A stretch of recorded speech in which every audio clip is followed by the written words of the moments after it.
정한님께서 B형 간염 보균자셨는데 이번에 간 수치가 올라가서 항바이러스제를 드시기 시작하셨다고 합니다. 탈모약 드셔도 되는지 물어보셨고요.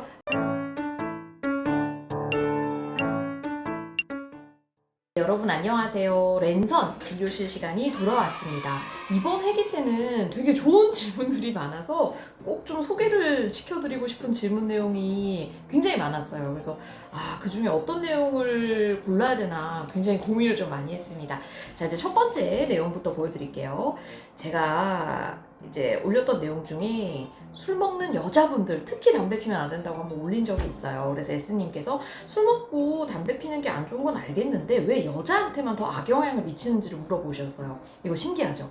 저도 사실 지금 이거 논문은 쓰고 있는데 이제 원래 여자가 남자보다 술에 더 취약하다고 얘기를 해요. 그러니까 뭐 효소의 문제일 수도 있고 대부분은 남성보다 좀 사이즈가 작잖아요. 그래서 똑같은 양의 알코올이 들어갔을 때 훨씬 더 데미지를 많이 받는다라고 돼 있는데 아마 흡연도 비슷한 영향이지 않을까 싶고 다만 이제 몸 안에 그 알코올과 흡연이 같이 들어가게 되면은 훨씬 더 그런 뭐 활성화산소라든지 좀 안 좋은 물질들이 많이 나올 텐데 여성이 그거 분해를 잘 못하는 것 같습니다. 근데 일단 요거는 가설이고 어쨌든 실제 밝혀진 건 이거니까 정말 왜 여성한테 더 위험한지는 연구를 해야죠. 네. 두 번째 이제 질문 넘어가도록 할게요. 상훈님께서 올려주셨는데 할록신정이라는 약 때문에 간 수치가 오를 수 있냐, ALT 수치가 100을 넘는다 얘기하셨고요. 할록신정이 뭔지 살펴봤더니 요 약 맞나요? 옆에 하얀 거 떠 있는 거? 네, 이게 보통 저희가 하이드록시클로로퀸이라는 약물이고 뭐 류마티스 관절염 이런 데 많이 쓰는데요. 하이드록시클로로퀸 약제는 보니까 간 수치 상승을 일으킬 수 있는 확률이 C 정도로 돼 있어요. 그러니까 없는 건 아닌데 보고가 좀 많은 편은 아닌 것 같고요. 그래서 지금 우리 상우님께서 B형 간염 환자인지 아닌지가 제가 조금 헷갈리는데 활동성 얘기하신 거 봐서 B형 간염일 가능성이 있는데 할록신 자체보다는 아마 뭐 다른 약제나 아니면 진짜 B형 간염이 조금 활성화되고 있을 가능성이 있지 않을까라고 생각을 합니다. 네, 다음은 이제 제가 다학제 진료 영상 올렸던 거에 이 이름이 안 적혀 있어서 경찰 아이콘 분께서 올려주셨는데 협진하는 의사들을 만나는 자리다라고 생각하면 되는지 맞습니다. 근데 원래는 이제 협진을 하려면 사실 환자가 그 협진 의사랑 못 볼 때도 있고 아니면 직접 보려면은 또 진료를 따로 잡아야 되는데 그거를 이제 한꺼번에 행정적으로 줄여준 거고요. 영상 중간에 편집이 잘못되신 거는 제가 우리 편집 하시는 분한테 꼭 전달 좀 해드리겠습니다. 네, 다음은 이제 웨이트 하시는 분께서 올려주셨어요. 운동 때문에 근육이 손상돼서 간 수치가 높게 나온 거면 근육이 높아도 수치가 높아도 괜찮다는 뜻 아니가? 그거는 아니고, 그러니까 확실히 자기가 소화할 수 있는 것보다 예를 들어서 이런 근육 수치가 많이 나왔을 때 콩팥이라든지 아니면 간 기능이 좋은 분이면 이렇게 올라가지 않고 바로 분해를 해서 버리게 되거든요. 그러니까 내 카파보다는 지금 분해되고 있는 근육량이 많다라고 생각하시면 될 것 같아요. 그래서 이게 횡문근 융해증이 보통은 그냥 경증으로 오다가 많은데 굉장히 심각한 횡문근 융해증이 오게 되면은 이런 근육 찌끄러기들이 막 콩팥을 막아서 투석을 하게 되고 굉장히 심각한 상황까지 갈 수가 있습니다. 그래서 간 수치가 오를 정도의 횡문근 융해증이 좀 왔으면은 어쨌든 좀 쉬시는 거를 추천을 드리고 싶습니다. 네, 다음 질문은 비만형 간경화가 완치나 호전될 가능성이 있는지 물어보셨어요. 우리가 요새 지방간이 있는 사람들이 많거든요. 그러니까 술 안 먹어도 비알코올성 지방간이 생기면서 그 중에 일부 환자분들이 오래되다 보면 간경화를 가는데 사실 뭐 완치, 그러니까 간경화가 없어진다는 쉽지는 않은 것 같아요. 왜냐면 비알코올성 지방간이 간경화까지 가는데 대부분 한 30년 정도의 세월이 걸립니다. 근데 이게 사람 생활 습관이라는 게 30년 동안 크게 이제 변하지는 않잖아요. 문헌적으로는 이런 뭐 비만형 간경화 환자가 극적으로 살을 뺀다든지 아니면 뭐 비만 수술 같은 거 하고 나면은 간이 정상까지는 아니어도 만성간 질환 정도 좋아진다라고 보고는 되어 있는데 임상에서 제가 치료를 하다 보면은 이게 그냥 간경화가 있는 상태로 그냥 가는 경우가 더 많은 것 같아요. 다만 지방간에서 간경화 가신 분들은 뭐 알코올 간경화나 비형 간염 간경화 등보다는 간 기능이 잘 유지되는 경우가 많아서 뭐 크게 더 살만 안 찌도록 하고 다른 대사성 인자만 조절하시면은 문제없이 지내시는 경우가 더 많긴 합니다.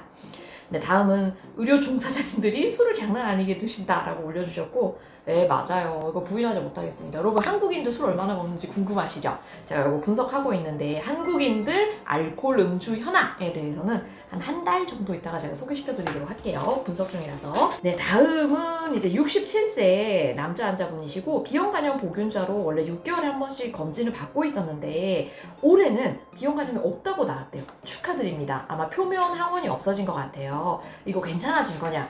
비형 간염이 소위 얘기하는 이제 기능성 완치 상태로 들어갔다고 보여지고요. 기능성 완치 상태로 들어가도 한 번 비형 간염이 있었던 분은 아예 처음부터 비형 간염이 안 걸렸던 분들보다는 간세포암 위험성이 좀 높고, 그다음에 이렇게 완치가 됐어도 이제 저희가 추적 관찰을 하면 한 10% 정도는 다시 비형 간염에 걸리는 수가 있거든요. 그래서 지금 어차피 국가암 검진은 6개월마다 계속 나오실 거 아니에요. 그래서 거기 검진 나오는 거 초음파랑 그때 피 검사 하시는 거 그 정도만 체크 잘 해주셔도 충분할 것 같습니다. 네, 다음은 이제 어머니께서 간 낭종이신데 13cm라서 배액을 하셨대요. 그런데 CT를 찍었는데 또 10cm다. 증상은 없는데 배액수를 또 해야 되냐? 아니요, 증상 없으면 안 하셔도 됩니다. 이게 배액수를 할 때 13cm가 대부분의 환자분들이 아예 없어진다 생각하시는데 없어지지는 않는 것 같아요.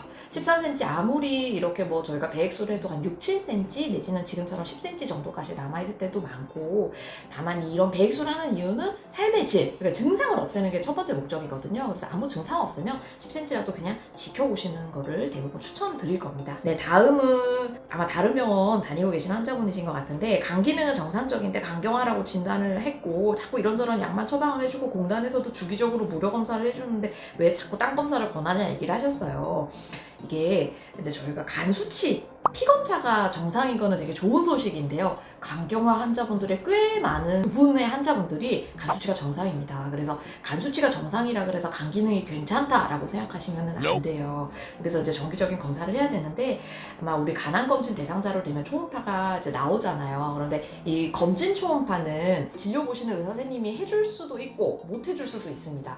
이게 이제 검진 초음파가 검진 센터랑 좀 연결이 돼 있어서, 근데 참 의사들 성격이 이제 내가 하는 검사를 주로 믿는 사람들이 있고요. 남이 한 검사도 그냥 같이 믿는 사람들이 있는데, 아마 주치 선생님이 좀 꼼꼼하신 스타일이 아닐까 생각이 됩니다. 그러니까 자기가 직접 검사를 해야 이제 조금 더 믿을 수 있다라고 생각하신 것 같고, 아마 뭐 추가 검사는 파이브로 스캔이나 이런 검사들일 텐데, 이제 현행 국가에서 대주는 검사는 그 복부 초음파 검사랑 알파 태아 단백이라고 하는 혈액 검사 그것만 해주고 있어요. 그러니까 이제 의사 입장에서는 사실 간경화라고 하면은 뭐 기능이라든지 다른 게 또 신경이 많이 쓰여서 추가 검사가 좀 나올 수는 있는 것 같습니다. 이건 사실 제 환자분들도 저한테 많이 컴플레인 하세요. 네, 다음으로는 병원에서 타먹는 게 시중 감기약보다는 낫겠죠? 물어보셨고요. 아니요, 똑같아요. 병원 약이나 시중 감기약이나 별 차이 없고, 오히려 시중 감기약이 더 간편하고 더 저는 좋은 것 같습니다.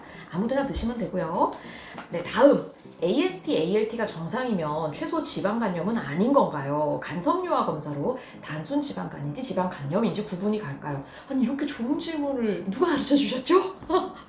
자, 우리 지방간염이라는 거는 염증이 핵심입니다. 보통 근데 염증이 높아지면은 간 수치가 같이 높아진다고 생각을 할 수는 있는데, 이게 꼭 비례하지는 않아요. 그래서 의외로 간 수치가 괜찮은 환자분들인데 조직 검사를 해보면은 염증이 꽤 많이 있는 경우가 있고, 간 수치가 괜찮은데 마찬가지로 조직 검사하면은 막 간이 꽤 굳어 있는 경우도 있고 해서 그래요. 그래서 간 수치가 정상이라고 해서 지방간염의 가능성이 조금 낮기는 하겠지만 완전히 배제할 수는 없습니다. 두 번째로 간섬유화 검사라는 거는 기본적으로 굳었는지 여부를 우리가 판별할 수 있는 검사고, 염증 여부를 판별할 수 있는 검사는 아니에요. 정확하게는 염증 여부를 판별할 수 있는 검사는 간 조직 검사밖에 없기 때문에 이 간섬유화 검사로 단순 지방간과 지방간염을 구분하기는 조금 어렵습니다. 현행 우리가 개발된 많은 검사들이 지방증, 지방이 얼마나 쌓였는지, 얼마나 굳었는지, 섬유증은 정확하게 구분을 해줄 수가 있는데, 말씀하신 대로 염증에 대해서는 아직 좀 도구가 없어요. 조직 검사 말고는. 그래서 참 저희도 이거는 개발을 빨리 해야 되는 부분이긴 합니다. 다음 우리 구독자분께서 간경화가 심해지면 허리 통증이 심해지냐? 별 차이 없습니다. 네, 간경화 때문에 허리 통증은 저는 환자분들 많이 못 본 것 같아요. 다음 우리 정한님께서 비형 간염 보균자셨는데 이번에 간 수치가 올라가서 항바이러스제를 드시기 시작하셨다고 합니다.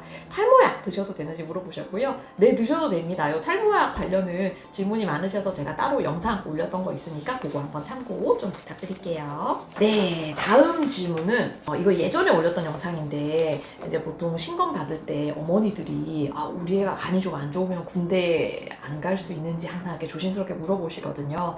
근데 이제 현행상 사실 간경화 정도가 아니면 이제 군대를 빼기가 좀 어려운데 20대 때 간경화가 오기가 쉽지가 않잖아요. 그래서 좀 어려웠어요. 근데 이분도 정신병으로 안 가려고 똥 싼 놈은 바로 현역 나와서 끌려갔고 똥을 먹을 정도 돼야 면제가 됐다. 그러니까 그만큼 면제 받기가 되게 어렵다라는 걸 생각해주면 되겠습니다. 네, 다음은 M님께서 질문을 올려주셨는데요. 중등도 지방간 환자인데 혈액검사상 간 수치가 정상이면 우루사 처방이 급여가 될 수 있냐? 간장약은 혈액검사 수치로 급여, 비급여가 구분이 되냐라고 물어보셨어요. 아니 이렇게 좋은 질문을 누가 가르쳐주셨죠? 네, 저희가 간장제, 소위 얘기하는 뭐 우루사라든지 밀크시즈라든지 그런 계열 약제가 급여가 일부 될 수가 있는데 조건이 있습니다. 첫 번째, 진단명에는 간 질환과 관련된 진단명이 들어가야 되고요. 두 번째는 혈액검사에서 AST나 ALT 둘 중에 하나가 60을 한 번이라도 넘었으면 처방이 가능해요. 우리 보통 간 수치가 40이 정상이니까 60이면 1.5배죠. 혹은 40에서 60, 60은 안 되는데 정상보다는 조금 올라있는 상태가 3개월 이상 지속이 되면은 우리가 간장제로 처방을 받을 수 있습니다. 그래서 우리 M님은 지방간 환자, 이거 이제 진단명은 맞지만 간 수치가 사실 계속 정상이었으면은 우루사를 급여로 처방하기에는 조금 삭감 위험성이 높아서 아마 선생님이 주셨을지 안 주셨을지는 모르겠네요. 자, 그럼 이렇게 그 간보제를 먹으면 간 수치가 좋아지잖아요. 그러면 다시 약을 끊어야 되냐? 그건 아니고 한번 올랐던 분은 약 먹고 정상이 되더라도 필요에 따라 의사가 계속 추가 처방을 하는 거를 인정을 해주고 있거든요. 그래서 간 수치가 정상돼도 한번 처방을 급여로 받았던 분은 지속적으로 가능할 것 같고요. 다음 우리 구독자분께서 저한테 진료받으러 올 때 소견서를 떼가야 되냐라고 물어보셨어요. 그러니까 진료 의뢰서가 필요하고 이제 국가 의료 체계가 우리가 이제 1차 병원, 2차 병원, 3차 병원 이렇게 돼 있는데 상급 종합병원에 볼 때는 이제 그 이하의 의원이나 아니면 2차 병원에서 상급 병원 종합 진료가 필요하다라는 소견서를 갖고 오셔야 진료비 할인을 받을 수가 있어서 그래요. 그러니까 뭐 이게 없다고 진료를 못 보는 건 아닌데 진료비가 이제 말도 안 되게 높게 올라가는 거죠. 국가에서 그런 식으로 체계를 만들어놔서. 그리고 얘기가 나왔으니 말인데 요새 되게 국가에서 뭐 경증 질환 아니면 이제 환자분들을 동네로 다시 보내고 이런 거에 대한 많은 관심을 갖고 있는 것 같습니다. 그래서 제가 외래에서 좋아지신 환자분들을 졸업을 시켜드리든지 동네로 많이 보내드리고 있는데 서운해하지 마시고 그만큼 좋아져서 그렇습니다. 나빠지시면 언제든지 다시 오셔도 돼요.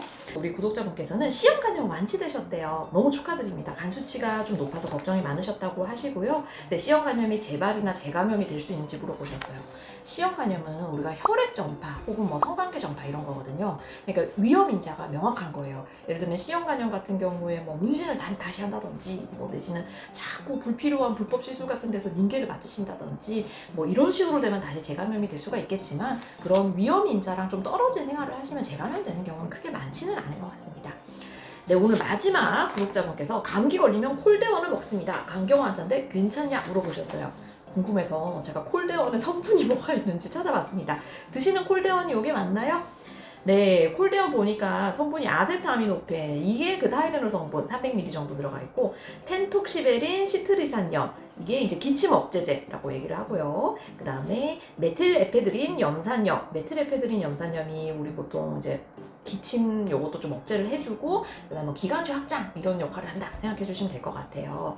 그 다음에 구아이 페네신 요거는 우리 보통 가래약으로 많이 쓰이고 있고 카페인은 뭐 아실 것 같고 슈도에페드린 이것도 코 막힐 때 많이 쓰는 거라서 뭐 지금 이 성분 중에는 간 경화 환자한테 특히 위험한 성분은 보이지는 않아서요. 뭐 감기약 그렇게 한 달씩 먹는 거 아니고 한 일주일 정도 드시잖아요. 그 정도는 크게 문제는 없을 것 같습니다. 네, 여러분 오늘도 아무튼 좋은 질문이 많이 올라와서 제가 선별하느라 다시 힘들었고 여기 채택이 되지 못해도 너무 속상해하지 마시고 자꾸 올려주시면은 꼭 답변해드리도록 할게요. 여러분 항상 건강하세요.